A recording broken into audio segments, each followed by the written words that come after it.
What's up guys, back with another video. So today I'm going to be talking about 5 reasons why Latin America is arguably better than Southeast Asia. And if you haven't caught the last one, I already did a video on why Southeast Asia is better than Latin America, 5 reasons. You can probably find that in my channel. But today we're talking about Latin America. And just a little bit about me, if you don't know me, I'm Zenon, hi. And I spent about 14 months living in Latin America across 4 different countries, 5 if you count when I went to Guatemala as a kid. It were Dominican Republic, Peru, Colombia, Mexico, and as I mentioned, Guatemala. And then currently, I've been in Asia in about 9 different countries over the past year.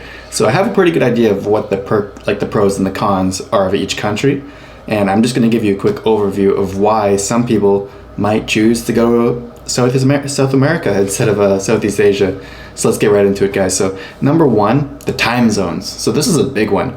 If you're working online, it is just so much easier, especially obviously from a Western part of the world, but it is just so much easier to manage time zones if you're in South America, because it's pretty much the same as the US. It's probably like the East Coast time. When I first moved to Asia, I actually got let go from my job at an agency just because I was working like nights and it was just, my performance was suffering, so it didn't really work out. But if you're working like sales, if you're doing anything with meetings, it really helps to just be in South America. Otherwise, you're going to be in Thailand or the Philippines or wherever, and you're going to be taking calls at like 5 a.m. and it's just not a good fit. So if that's a factor for you, if you want to have that be very sustainable, if you want your trip to have that kind of longevity, that might be a reason why you choose to go to South America. It was definitely more convenient. Number 2 has got to be the dancing culture. So South America is just full of different dances. So they got like the bachata, they got the cumbia, they got salsa, they got tango. I mean, they have like 4 more kinds of salsa. But there's just always people dancing. You go to like the plazas, people are dancing, they're putting Spanish music, they're twerking, whatever it is. Like there's just so much dance in the air. And for me personally, I love reggaeton. Like the Bad Bunny, the Rauw Alejandro, I like that kind of shit. And it's just so much more fun to dance in Latin America. Like when I go to the clubs here in Thailand or Philippines or pretty much wherever, it's basically just the same shit you'd hear in the States or Canada. It's like a lot of, pop, a lot of like stuff like Justin Bieber, Bruno Mars, they got apple bottom jeans, they got all types of stuff like that. And I don't know, I'm kind of over it. I got over it a long time ago. And now, what really gets me going is just reggaeton, or, when there's, as I mentioned, there's other dances, like when I was in Dominican Republic, you just go dancing, and it's dancing all night, and they're dancing salsa, bachata, sometimes cumbia, merengue, and it's just constant. And personally, I kind of suck at all those dances, to be honest. Like, I'm pretty rusty, even when I was there. I can't imagine now. So it's going to take a little bit for me to get back into it when I go back. But if you like dancing, it's just no comparison. Asia's just not even on the same playing field as South America. It's just so much more fun to dance there. People know the dances. And Asian people don't really dance, They don't really dance. They might dance like on stage, like a dance troupe, but nobody really dances like one of those partner dances. So if that's a factor for you and you love dancing, definitely South America is the place to want to be. Number 3 has got to be the language. And now I know there's a lot of people out there thinking I don't speak Spanish or Portuguese, so that's got to be hard either way. And yes, if you don't speak Spanish, you're going to have way less fun in South America than I had, probably, just because, Spanish is really just opens up the barriers, and you can communicate with almost a whole continent of people. I think only Haiti and Brazil are the only countries that speak other languages. But if you speak Spanish, I mean, you can immediately just speak with like millions and millions and, over 100 million people, 200, 300 million people in that continent. And it's awesome. And you only have to learn one language. You don't even have to be like a pro. People who speak Spanish are generally very accepting and like friendly either way, which is awesome. But yeah, when you come to Asia, it is just so much more difficult. Like every country has its own language and they're all just so far from English, if English is your language. Like, I've been in Thailand. Again, you can't, I know Thai people who don't even know how to read Thai. It's just a bunch of like squiggles and stuff like that. Same with a lot of these languages if you don't know what to actually look for. So you can spend like years learning these languages, like Thai, Khmer from Cambodia, Lao is actually different than Thai, but they're similar. There's Japanese, Chinese, there's Filipino. In the Philippines, there's like 3 different languages, if not more. And then there's also, obviously India has its own languages, and, just every country in the region has like its own language. And they're all different, and they're all super complicated.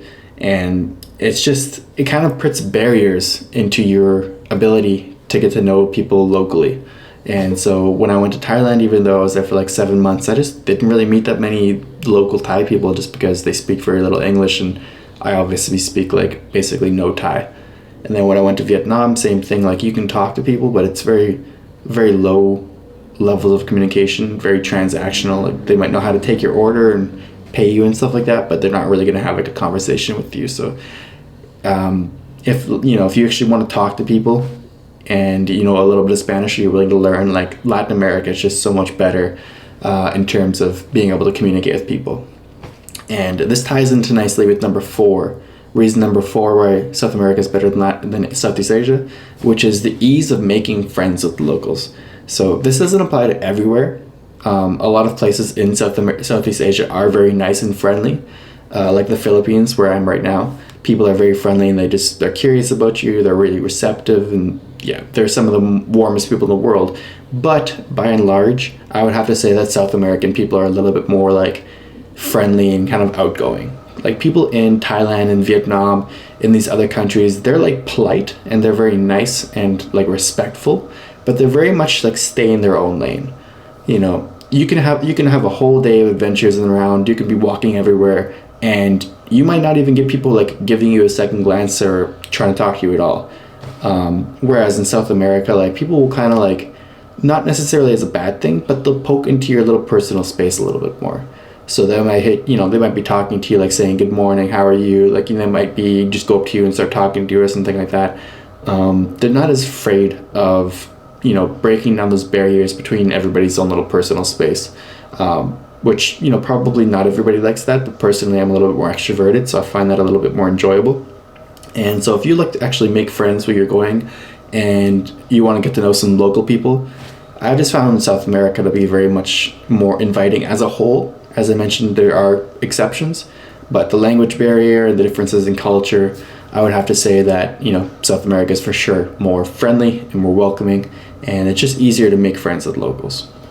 And then number 5, guys, is something that you might not even have thought about, but it's a factor when you think about it long term, which is the ease of moving to there.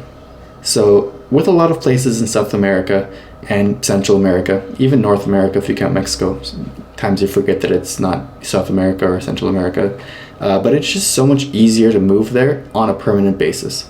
So let's say that you want to get out of your home country and you want to get a second passport or eventually become a citizen. Well, if you're trying to go to Southeast Asia, it's going to be hard. A lot of the countries don't even allow for dual citizenship. For example, Korea, I don't think they allow for dual citizens. Japan, it's a no. China, I think yes, but good luck becoming a Chinese citizen. You're not going to get naturalized over there. The Philippines, you can become a citizen if you marry into them. Otherwise, you'll probably just be stuck as a resident. And yeah, if you have to get married into them, so it's kind of like a tough one unless you're specifically doing that. But Thai people, it's very hard to get naturalized into Thailand. You can get a residence, and you can become a resident there and have even, probably permanent residence. But you're just not going to become a citizen in most of these countries, which is kind of annoying, because if you want a second passport, if you want to feel like you're actually part of that country, you're not really going to get that in most places in Southeast Asia or even Asia as a whole. I looked at it for Malaysia. Again, they don't really allow for that. Most countries in Southeast Asia don't. There are a couple exceptions. I'm not exactly sure exactly where they are or what programs they fall into. You can Google it yourself, but yeah, for my research, it's very hard. As opposed to Latin America, it's pretty much one of the easiest regions in the world. So for example, especially if you speak Spanish, it's a little hard if you don't speak Spanish, but let's assume you do speak Spanish. You can go to Mexico, have $5,000 a month in income, and then just get a temporary residence permit off of your income. They'll just give you a temporary residence permit, basically. And then after, I think it's 3 years, you can become a permanent resident, and then 2 years later, you can apply for citizenship. Argentina is one of the fastest countries in the world to get a second citizenship after 2 years of just temporary residence. So you can just apply with your income. So if you have a sweet developer job or something like that and you make 5 or 6 grand a year, I think it's probably even less, you can just go there, get a residence with your income, and then just 2 years down the road become a citizen, which is crazy. And there's just a lot of countries in the continent as a whole that applies to. A lot of them, even you can give birth there if you have a kid. Let's just say your girlfriend's pregnant, you go down to Mexico, she gives birth there. The kid is automatically Mexican. You're the parent of a new Mexican kid. You can actually apply for citizenship and go through the naturalization process on kind of like an expedited route, allowing you to become a citizen even quicker. And that also applies to Brazil.